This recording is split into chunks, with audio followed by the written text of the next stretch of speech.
Thanks for stopping by, guys. This is it. It came home today. It's been a long day, but K5437 is home. Started out at 7 o'clock this morning. Headed for Yamhill, Oregon is where this lived in a barn for 30 years. And surprisingly complete. All of the caps and bits and pieces were actually stored in a separate location from the body for 30 years. So kudos to the previous owner for keeping track of everything. Checked out the sow block. Is in really good shape. It's pitted pretty deeply from being out in the barn for so long, but a couple of passes on the mill and that'll clean up really nice. The casting all looks pretty good. You can see I started to actually took a couple of swipes at it to check out the different areas and stuff, and looks really nice. So surprisingly complete. I have the bearing caps here, and the flywheel, clutch, spider unit.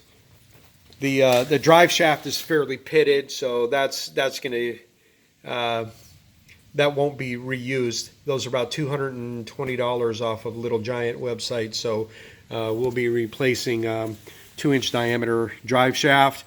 We'll get that spider broken loose and the clutch loosened up.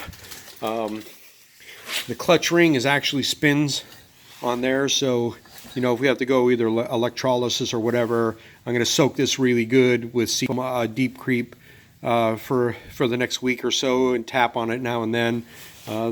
The old greaser is still on there. Tighten that down and it forces grease into the shaft up in through there. So I think I'm going to pull that out, try and clean out what's in there, and try and force in some grease and see if there's any way that it'll force some grease up in there and help break that loose, or put some braking fluid in there and let it soak in from the inside as well. So there, we got the treadle, all the linkages, the ram guide, the upper hammer, the upper die is there, toggle arms, fairly good shape. There was a repair done on this right toggle here at some point in time.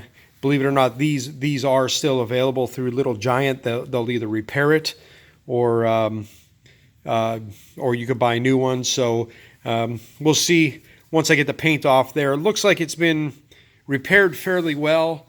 So, you know, as long as it operates, we'll see. We may end up replacing that. The rust on the guides, but not really deep pitting. So I think these are going to clean up really nice, and the new brass guides with the shims and everything should work out really well. So considering that it's been living in separate areas for 30 years and all came back together, fairly complete. And I'm really, really excited about this project. So stay tuned, come along for the ride.